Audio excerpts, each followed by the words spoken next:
All right, all right, all right, all right. So we have this really cool article here. It's from thebalancemoney.com. And they have these 12 secrets you need to know to get rich. 12 different ideas to build wealth. And these come straight from the millionaire next door. Now, I've already gone through this and read many of these, and I really appreciate how simple that they make it. And there's nothing new under the sun. It all exists already. And if it doesn't exist, it does. It just has to be remixed.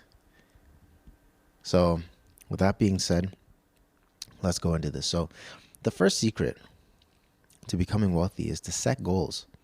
I know you've heard it so many times before. Set your SMART goals: strategic, measurable, attainable, timely, blah, blah, blah, blah.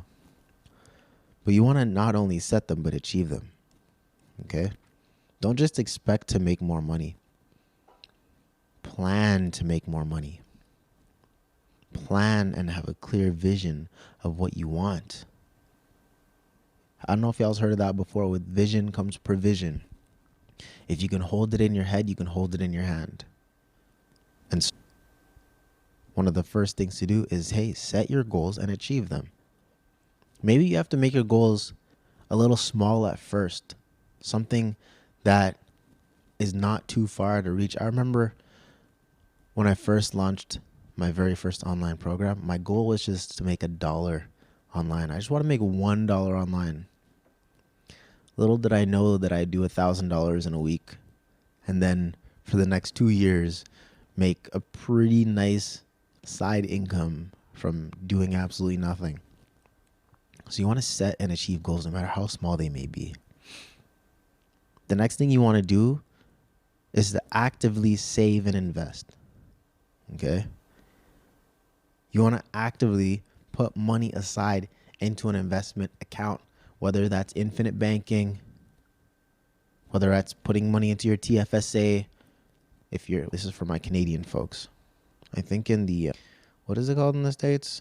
Not a 401k. Is it the Roth account? Something, whatever. I'm here talking about Canadian people. You American people have enough people trying to help y'all.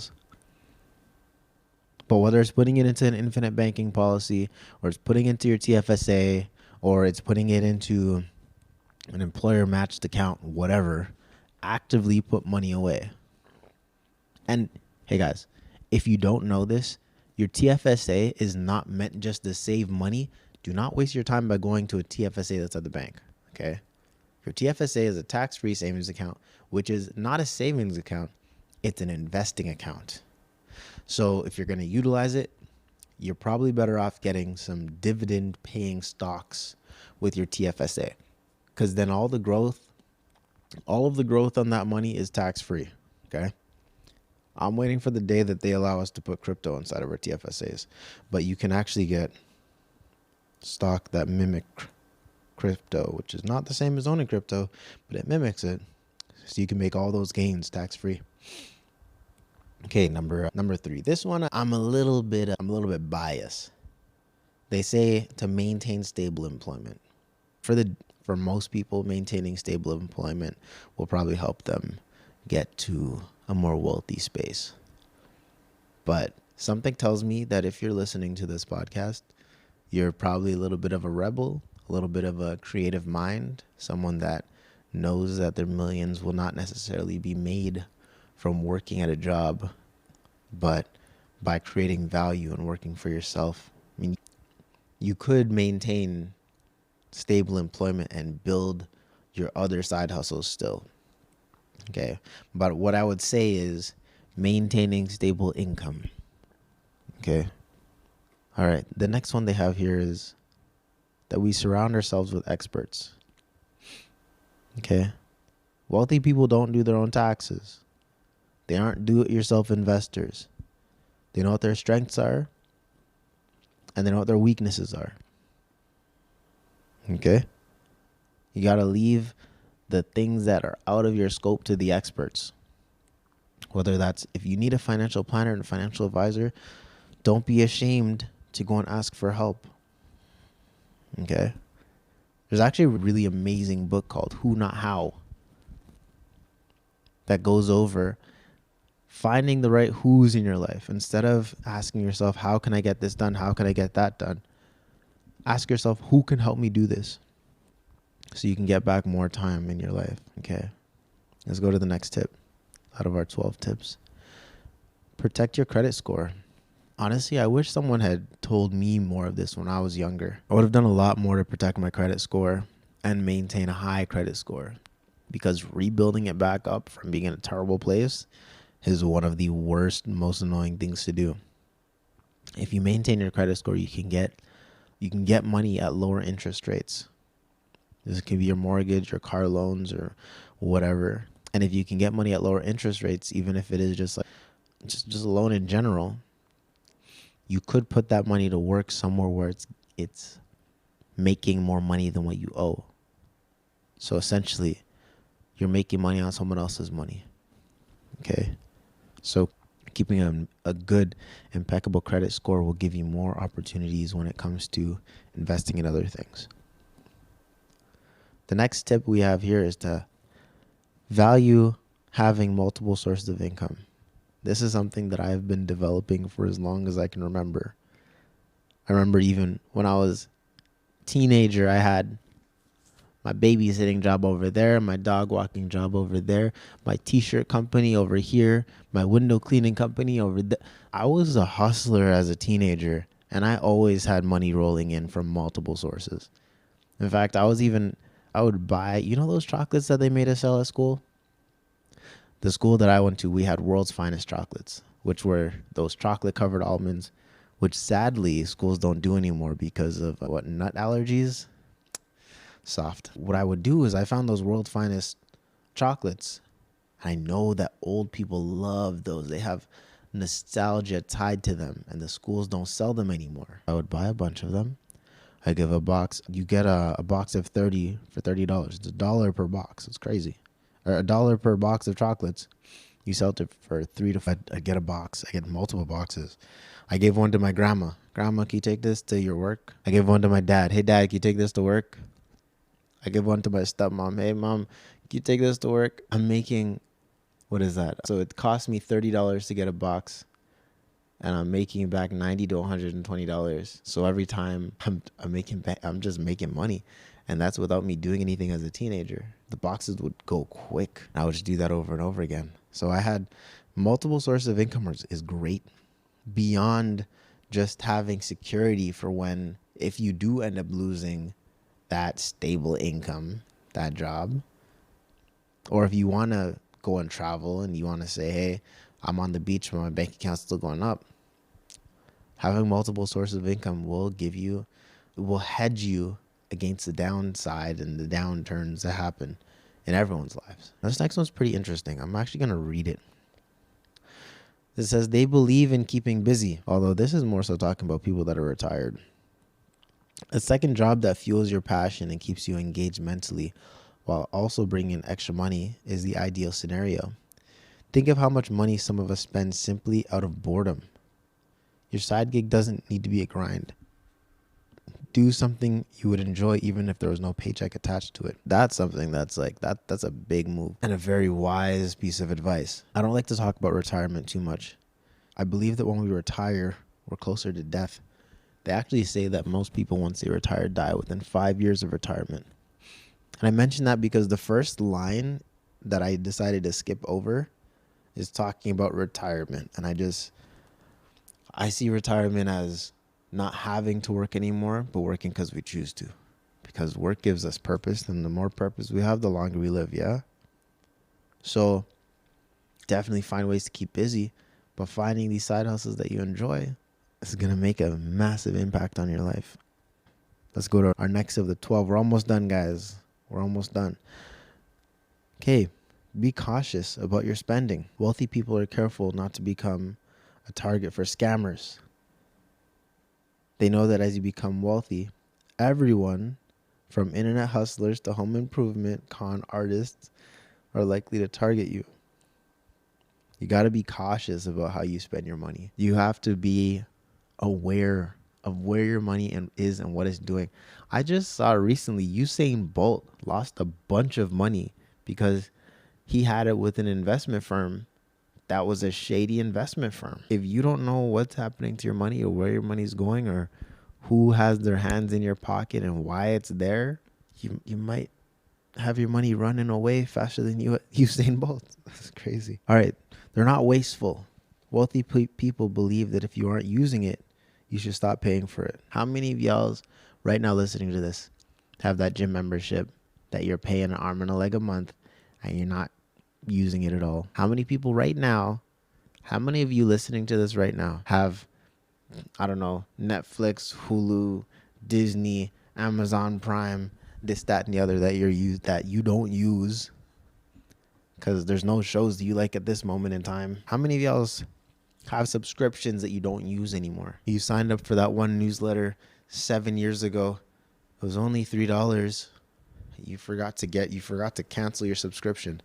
It's such a little bit, but over time it's compounding, man. That's money that could be invested. So they're not wasteful. They don't have excess and things that they don't need, drilling a hole in their pocket. Okay. Now, a way that you can avoid being wasteful is to follow a monthly budget. Okay. You ideally should be reviewing your finances ideally every month. But who really does that? Not many people are willing to actually do that. So once every 2 months, once every 3 months, do a review. If you can afford it, hire someone to look over your finances for you and to do a review and give you a report and say, hey, you're on track to your goals. Hey, you're veering off the track to getting to your goals. You're starting to be wasteful with your money. If you need help, get the help. There's no shame in getting help. The next step is to recognize that money does not buy happiness. Money does not buy happiness. But money does buy experiences that can make you happy. Or, let me change that, because nothing can make you happy. Over here on the MITM Podcast, we like to maintain an internal locus of control. We like to be in charge of our own emotions, because emotions are just energy in motion. And we choose the flow and the speed and the direction of where our energy goes. We choose where we focus. We choose where to put our eyes. And wherever we focus on and whatever we focus on, we're the masters of that. So when you recognize that money doesn't buy happiness, the happiness comes from within you. And that every moment of every day you have the opportunity to choose to be happy, to develop yourself so that you can experience happiness and joy. The money becomes relatively irrelevant as far as your happiness is concerned. Now, if I am feeling sad, I'd much rather be sad inside of a nice, warm, heated apartment with my flip-flops and some cozy outfit on my nice couch with my puppy and drinking whatever drink I want and enjoying myself than being on the street and sad and cold out there. I like my creature comforts. So although it doesn't buy happiness, hey man, it's much nicer to cry in a nice, beautiful living room than it does crying on the street. I'll tell you that much. All right, let's hop to the next one. Pay yourself first. The secret to being rich. You know what? This should have been one of the first ones. Because I don't know if you're listening all the way till now, but that should have been one of the very first ones. Pay yourself first. Teaching this to my finance clients is one of the most difficult things that I go through. Okay, you tell people, hey, here's an infinite banking thing. They're like, oh, I'm so excited. You tell people, hey, here's an investment. Oh, hey, here's some crypto. Oh, hey, you tell people about get rich quick schemes and they light up. Or you tell people about there's some sale at some store or that they like and they light up. But you try to teach someone to pay themselves first, and it's like you're a demon. It's so funny. Hey, you ever thought of paying yourself first? What does it even mean to pay yourself first? Paying yourself first just means, hey, I got paid. I'm going to take 1%, 5%, 10%. I say 10%, but 10%. And you put it into a saving or investment account. You pay yourself first so that your money can make more money. Okay, we call that the money at work system. Your money should be making more money than you do. Your money should be working harder than you do. Okay? Your money needs to put on a little hard hat and get its ass to work. That's the money at work system. And the only way that your money can be at work is if you let it. Instead of you paying everyone else and giving all your money away to everyone else, you gave more money to Netflix than you did your own savings account. That's crazy. You're so much quicker to pay the bank whatever the bank wants before you go and take a little $20 and put aside for yourself. You're so quick to run and jump into a crypto investment as something that you know nothing about because everyone's talking about crypto right now. And oh my God, it's going up so much. So quick to throw all your money into crypto before you take a little bit out and put into something. Buy a bit of gold. That's been proven for years. And I'm not against crypto, by the way. I own crypto ATMs. I think crypto is a really cool thing. But you got to be able to diversify yourself and make sound decisions.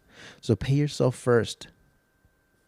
Okay? You need to understand the value of setting money aside for yourself first. All right? This is one of the core disciplines. The core, if not the secret. If you ignored every other secret I've talked about and you just paid yourself first, you're blessed. Because at least then your money's working harder than you do. And that compounding, that eighth wonder of the world, that compounding, change your life. Anyway, we have 2 more things and then we're done. So, patience is a virtue. And this is one of my favorite sayings. I really love this saying. Wealthy folks get to where they are through patience. They have an underlying belief that financial security comes gradually and accumulates through diligent saving, investing, budgeting over multiple decades. Now, one thing that I want to change, because we're the MITM club over here, it doesn't have to happen over multiple decades. Things happen within the time frame that you give it. Things happen within the time frame that you give it. And tomorrow is promised to no one.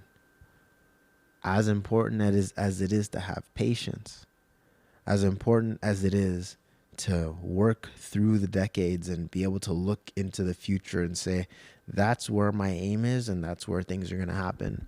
And I'm going to be steadfast. And today, maybe I slipped and stumbled, but I can get back up and I have some time. As much as all of that is true, we also want to set time frames that best serve us. We want to set time frames that make us uncomfortable. You want to cut that time in half. They say 4 decades, say 2 decades, yeah. They say 2 decades, say 1. You say 10 years, say 5. Cut it in half. Make it happen in half the time. I wish that somebody had told me about this because I said, I'm going to be a millionaire by 30. I should have said I'm going to be a millionaire by 25. Cut my 10-year time frame in half. Maybe I'd be there already. Who knows? But it's interesting that the closer I get to 30, the closer I'm getting to my million. And the bottom line is that the wealth mentality is not as mysterious as many people think. It takes small tweaks. It takes goal setting. It takes financial planning. And all of this together can get you closer to being rich. So these are 12 secrets and 12 tips to getting rich. And I hope that y'all enjoyed today's podcast. In our next podcast, we're going to be talking about the things that if you do them, you're guaranteed to go broke. The contrast. I love it. So if you want to hear that podcast, if you want to hear about the things to avoid and how to make sure you don't go broke in our next episode, definitely hit that follow button. Make sure that you are subscribed to our email list to get the first updates. And I think that's pretty much it. So shout out to the club. Real quick, just wanted to say the MITM club, the first at the finish line. And that is all. Peace.